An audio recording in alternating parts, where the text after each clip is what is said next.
Alright, we're back. More Aviary Attorney. We're gonna continue with Act 3, yes.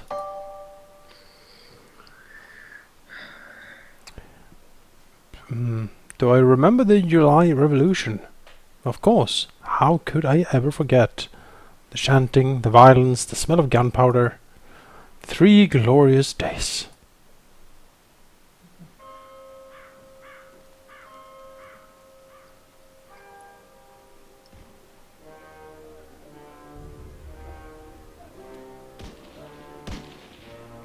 Oh, the humanity. Or the animality? Animality, yeah. Oh, it's an evil dude.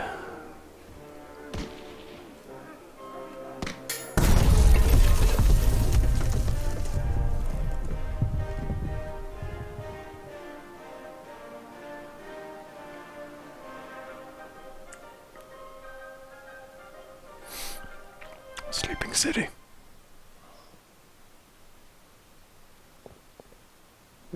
I can't believe he's skipping work again. I swear if I find that moping bird brain at Le Canard Julia. Give me a second. We'll poke that up here. And that here. I noticed on the previous videos it was kind of low, so I'm trying to sort of fine-tune it a little bit. Want to see how it goes. Yeah, finally. Good morning, Falcon. Morning spat. No, wait, it's 2 in the afternoon. That means the official greeting is... Where the hell have you been, lazy bones? It's far too early for this level of roasting. Past the Cabaret Sauvignon. No way. We've got important business to discuss, and I can't do that if you're half drunk.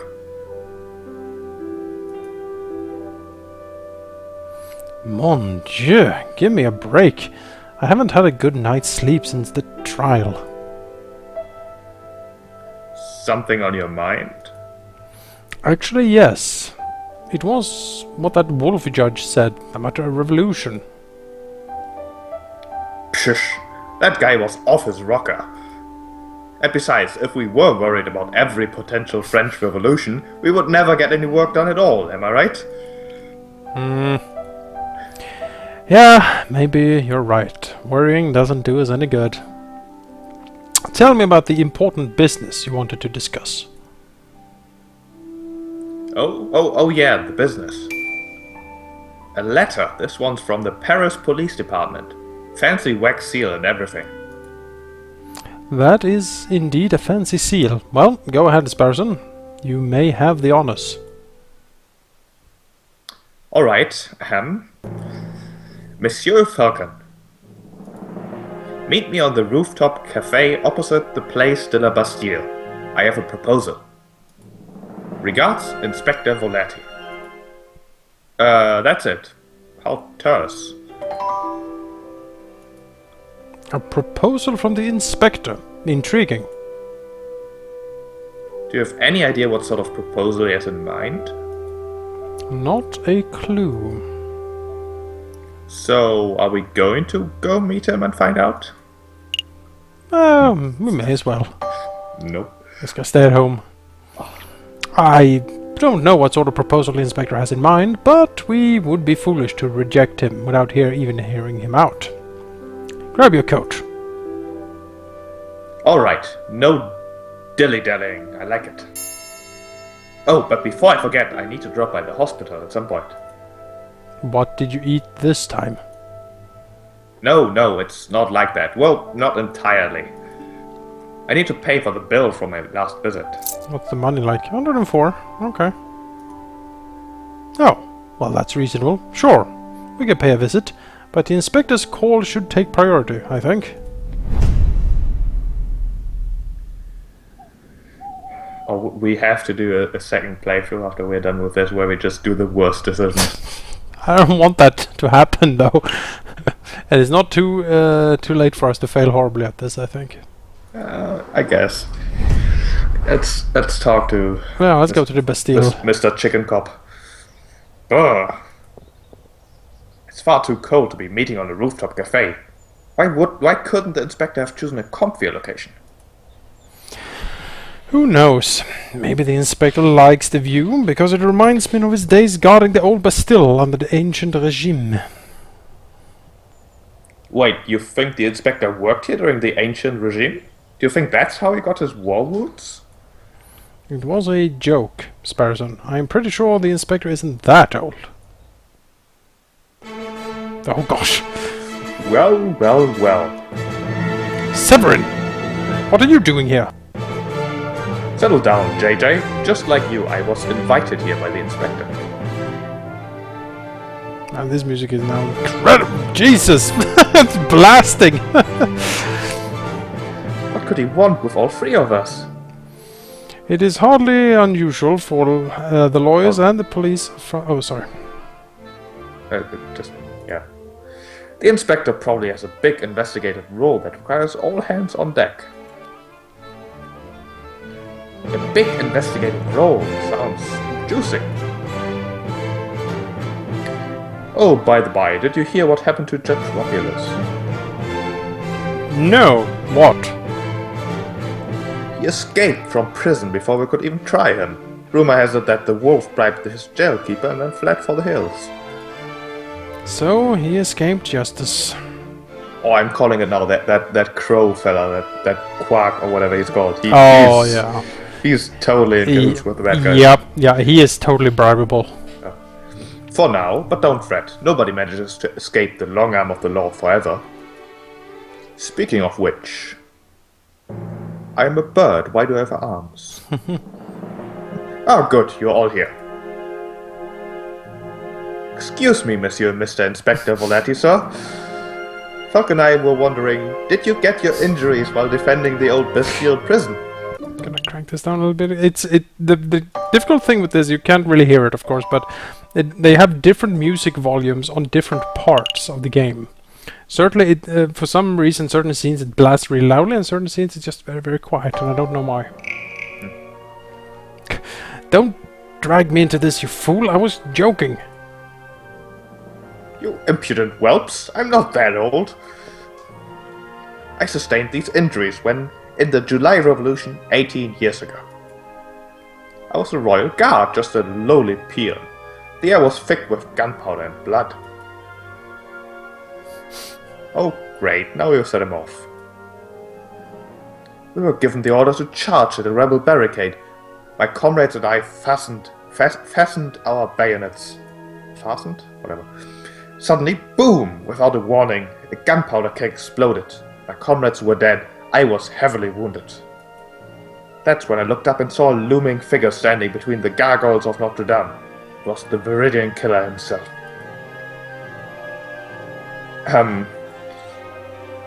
This is a fascinating story, Inspector, but perhaps you could tell us why we are here. Oh, right. Of course. Why we're here. What I am about to tell you is to remain strictly confidential, you understand? It is a matter of national security. As you've probably heard, France is under threat from a certain heinous group. Hipsters. The most heinous of groups. It is, of course, the revolutionaries, although I do like this option. The revolutionaries. Indeed, rebels. There's a storm brewing in the shadows of Paris. We, the Paris Police Department, have known about it for months, no, years. In every tavern and on every street corner, people talk of organizing protests and overthrowing the government. The king has ordered for public gatherings to be dispersed and newspapers to be censored, but the whispers of dissent remain. No surprise there. If you take away an angry citizen's ability to speak, they will just get even angrier. Indeed, and that's why it's paramount that we find and strike at the heart of the rebel group as soon as possible. For that, I need your help. What exactly do you want us to do? Interview citizens, scout locations, find the secret rebel meeting location that has escaped the eyes of the police. Do we have any leads? Just one. We know that the rebels are having weapons supplied to them by a crooked merchant, who is only referred to as the Croque Monsieur. $10 that he's a crocodile. Like the sandwich? What? The Croque Monsieur. It's a hot sandwich. Cheese, ham, a little bechamel. Throw on some peppers if it's Friday night. This has nothing to do with sandwiches. Croque Monsieur is the alias of an accomplished and notoriously dangerous arms dealer. It's a pretty good alias, actually, the Croque Monsieur. But yeah, him being a crocodile, that sounds great now that you mention it. In any case, that's everything the Parisian police know. They know a single alias. Jesus Christ. That's everything? That's all you have to demonstrate after years of tracking?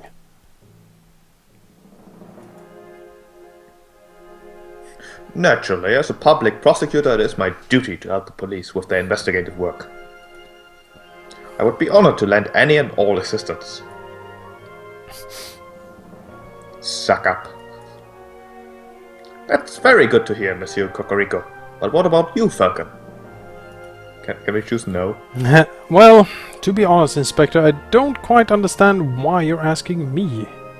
I'm a private defense attorney. I work for citizens who get stuck in legal trouble. Rebel hunting isn't quite my forte. You want to know why I'm asking you? Look around you, Falcon. We are surrounded by corruption and incompetence. Like me, I mean. The judges are bloodthirsty wolves, literally. The jailers are thieving ravens, literally. And the natural guards are sitting ducks, literally. Probably literally as well, yeah. Look at the slackers and dullards who supposedly protect and serve this country. Nobody cares about justice anymore. You saw my shameful display at the previous trials. Those are the results I produce with the imbeciles to assist me. Clearly it's not my fault. But you three, you care. Falcon, I saw you defending Dame Catelyn. Don't mention. John. Don't mention.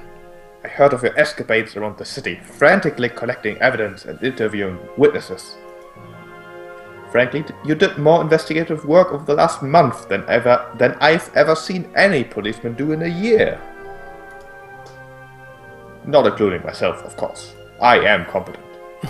But Dame Catelyn... It doesn't matter. You have passion and conviction, and you aren't a total birdbrain. Although, you are, literally. By my book, that makes you a fantastic investigator, even if that's not in your job description. So what do you say? Do you want to sit around your office twiddling your thumbs until another pointless job offer falls into your lap? Or do you want to take this opportunity to do something great and help us track down the animals who wish to harm our glorious nation? No. I suppose we should help. Yeah, we probably should. I would be honored to help my country, Inspector. Consider us on board. Excellent. Just what I wanted to hear. I had no idea you were such a patriot, JJ. There's nothing wrong with a little national pride. Yeah, pride is fine and all, but do we get any compensation for this? Of course, here's 50 francs. You will receive another 50 upon the completion of your work. 50 francs? Psh, being undersold. Hush, Sparrowson. This is a great opportunity. I don't want to keep you any longer than necessary. You already have all the key facts of the investigation, and by which I mean the single fact we have. Find the elusive Croque Monsieur. Find where the rebels are congregating. Those are your two tasks. I will check up on your progress in 3 weeks' time. See what you can accomplish by then. Good lord. That's a lot of time. I will be doing my own independent investigation into the rebel group, JJ. So I suppose this is a competition of sorts. Try to keep up with me. Oh, don't make me laugh, Severin. I'll have all the rebel leaders behind bars before you even have your first suspect. Come, Sparrowson. We have a croque monsieur to hunt. Okay, let's go.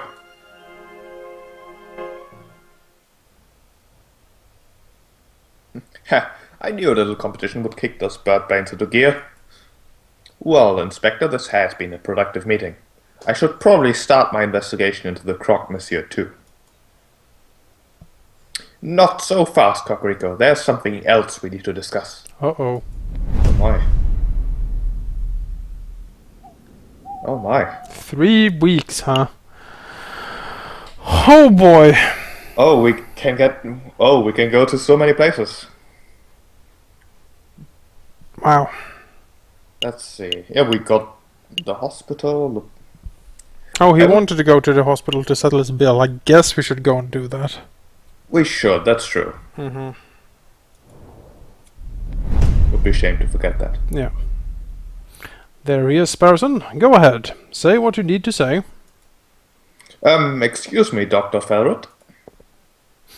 I just wanted to thank you for, giving me an antidote and making me well and stuff. I think that was you? I forget, but sure. It is no trouble at all, Sparrowson. Was it? Oh, of course. There is the small matter of the debt. Right. Let's see. 1 hospital bed, 1 dose of specialized antidote, expert medical care from the attending physician. The total comes to 500 francs.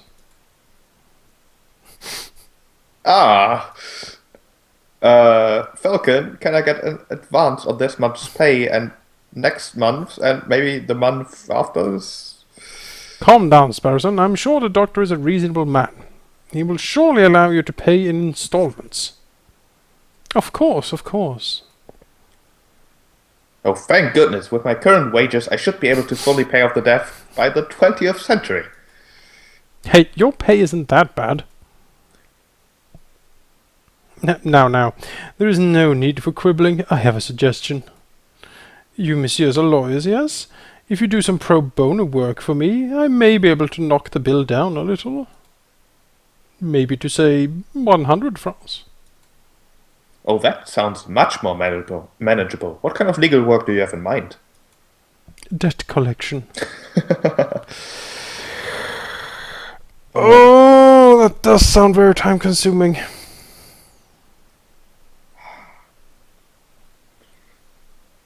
It doesn't sound fun, that's for sure. No.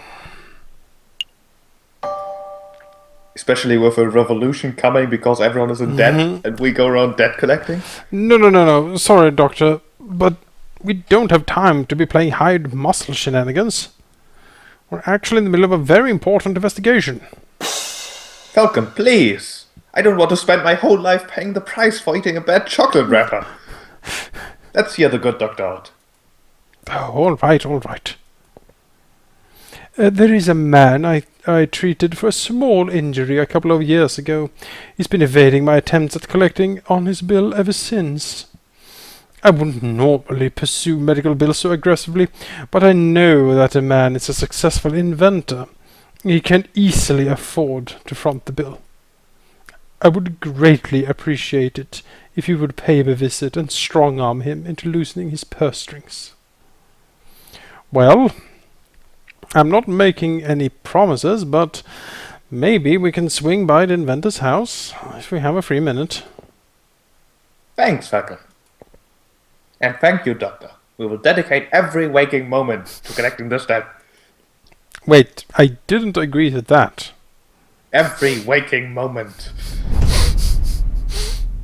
Okay, yeah, we should really just wait until we have some free time.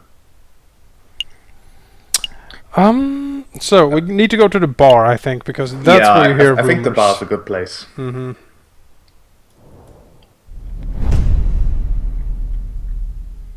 The bar and maybe the prison. Sure. No drinking. Bad Falcon. Calm down, Sparrowson. I'm just here for information. Taverns are the first place people go to moan about government. Therefore, they are perfect rebel breeding grounds. Oh, that makes sense. Oh, it is you two. What will it be today? Wine or beer? I am afraid it's just questions for now, Madame Cornell. We're looking for a man called the Croc, monsieur. Have you seen him? No. That name doesn't sound familiar at all. Okay. Have you heard any of your patrons bad-mouthing the government? Of course, this is a patron, honey. If people couldn't come here to grope and talk about politics, where else would they go? That's true. But has anyone stood out? Well? Just between you and me, the pair on the drinking floor have been acting very shifty. Now, I'm not saying that they are or they aren't rebels, but they're doing far too much talking and not enough drinking, if you know what I mean. I think I do. Thank you, madame. Let's see, where to go? Let's go gamble for weeks. Oh, we could gamble until we have the 500 francs. Yeah, if it was possible to save scum, I might do that, but doesn't seem to be possible here. Well, and that's when the mademoiselle told me to put the order in. No idea where she's going to keep him, though. Piero, you know that she hates being called mademoiselle. You're going to get stuck with guard duty again. Right, you are. The madame it is, then. Wait, she ain't married, is she? So why do we have to call her madame? Why don't you ask her yourself? No way, man. She would straight up eat me alive if I asked her directly. Wait, hush up. Do you smell that? It smells like eavesdroppers. Can I help you, messieurs? What were you talking about? What were you two talking about just before we rudely interrupted?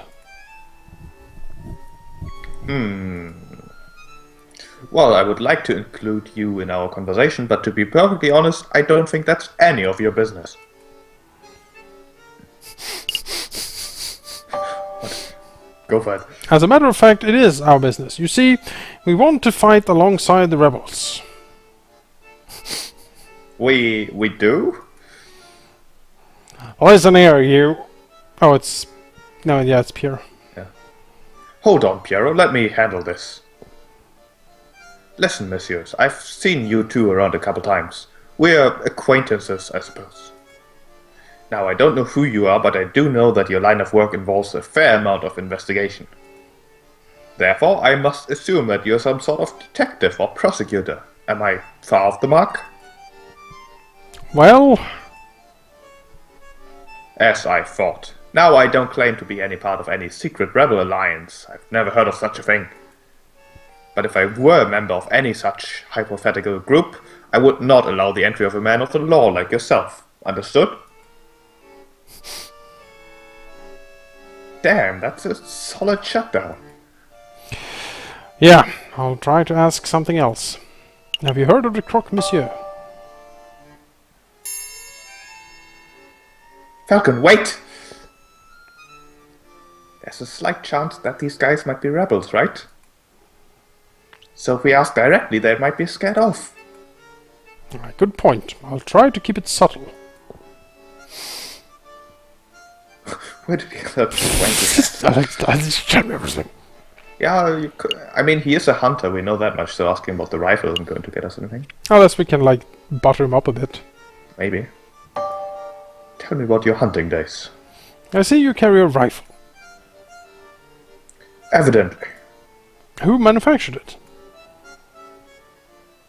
Ah, good question. See, most hunters around here are carrying old French Charlevilles, but this beauty is something special. See, it's American, from the Springfield Armory. Model 1812, percussion lock firing mechanism. Oh. An American musket, you say? That's certainly quite special. It must have been very hard to procure. It's true that you can't buy guns of this quality from the standard street sellers, but if you know the right people... Please, go on. Well... Okay, listen carefully. You didn't hear it from me, but to meet the croc, monsieur. Yes? Actually, it would be foolish for me to explain it in public. It would be much easier if you just take this. Ooh. The Book of Judges. What is this? Some sort of law book? The book's subject is not important. Just take it. Oh, I see. It's the Book of Judges from the Bible. Old Testament stories of God smiting people and stuff. I appreciate the gift, monsieur, but I am not religious. Don't be so bird-brained, Falcon. Nor am I. Then why are you... Just take the fucking book. Bible books is what we used to pass around in code phrases, don't we? Code phrases? Piero, please, I'm trying to be low-key, and I can't do that if you're mouthing off with that big beak of yours. That's a very big beak. Right, you are. Try to forget what my friend said. Just with a little searching and with the contents of that good book, you should be able to get what you desire. Is that a religious metaphor? No, monsieur, I'm being very literal. Well, thank you very much for the gift, monsieur. But to be honest, I have no idea how this is supposed to lead me to our gun salesman. Ah, I see. Well, I heard that there's an excellent friar who performs Bible readings at Notre Dame Cathedral. Perhaps if you show the man your new book, he will be able to find you a particularly spiritual passage. Are you sure that this isn't all a religious metaphor? I feel like you're trying to convert me. I assure you, I am as secular as they come, monsieur. Friar at Notre Dame Cathedral. Thank you, monsieur. I'll make a note. Was there something else you wanted? No, that's pretty much all. Thank you for your assistance, messieurs. It's nothing. Get out of here. You two seem like decent fellas. You shouldn't get involved in this rebellion business. Just do whatever you need to do with the croque monsieur and get out of Paris. That's what a smart person would do. Well, he doesn't know us. I appreciate the advice, monsieur. Alright, well, that was very fruitful. That was fruitful. Well, I should probably leave. Yeah. No need to gamble. No, I don't think so. Well, let's do something. Let's just take a look. So there's no one exceptionally hiding. No, it's just these people. Yeah. Not today.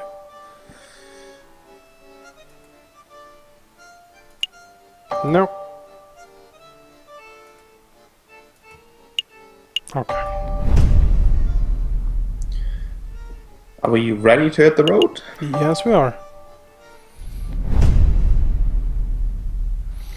Okay. Fruitful day 1 of our 21 days. Yes, yes, quite. Notre Dame seems to be the next. Oh, we have a Le Coq. What's that? Oh, it's a exclamation mark. Let's go. Let's see what that is all about. It's Cocorico. What a view! You can see the July column so clearly from up here. Ah, Cocorico, you're already here. You have news about the croque monsieur? Or is this about the other matter? Here you go, as requested. The full register of those who enter Paris Law School and the full list of graduates. What? What is this about? Very good, let's take a look. Now, could you please tell me what this is about, Inspector? What exactly are you looking for?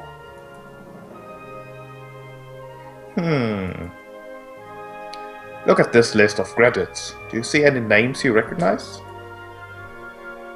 Well, I see my own, class of 1837. And I see that moronic prosecutor, Rupert Remington, under the class of 1846. Oh, and there's J.J. Falcon's name under the class of 1832. Very good, now take a look at this register page from 1829. See anything amiss? Well, I don't see JJ's name, but I'm not quite sure what that implies, Inspector. The explanation is simple. J.J. Falcon changed his name sometime between 1829 and 1832, right around the time of the July Revolution. Oh my, was his father or grandfather a rebel leader? And why would he do that? Why indeed? Monsieur Cocorico, you and I are roosters. We are birds of justice, birds of French national pride. Falcon, he is a bird of prey. It is in his very nature to draw his talons and lash out at those around him. Racism now, what? Yeah. I have no doubt that when the pressure rises, he will show his true colors. In this black and white game. I'm not sure if I agree with your personality assessment, Inspector. I've always suspected that JD was a buffoon, an imbecile, and a troglodyte, but never would I describe him as a person of malice. Time will tell. Do you need me for anything else, Inspector? Or shall I continue my investigation into the croc, Monsieur? There is one more thing. Take this. Oh my. Pistol, no thank you, Inspector. These are dangerous times. If you face a violent threat, you cannot hope to defend yourself with that riding crop of yours. I am well aware, unless I get attacked by horses. I just find that these ghastly things tend to escalate situations rather than mitigate them. Oh, that's what everyone says during peacetime. Take it. Thank me when it saves your hide. Fine, I'll keep hold of it. Well, Monsieur Cocorico, you have been most helpful. I'm just doing my duty. Good day, Inspector. Well, let's go to Notre Dame then. Yeah, let's go.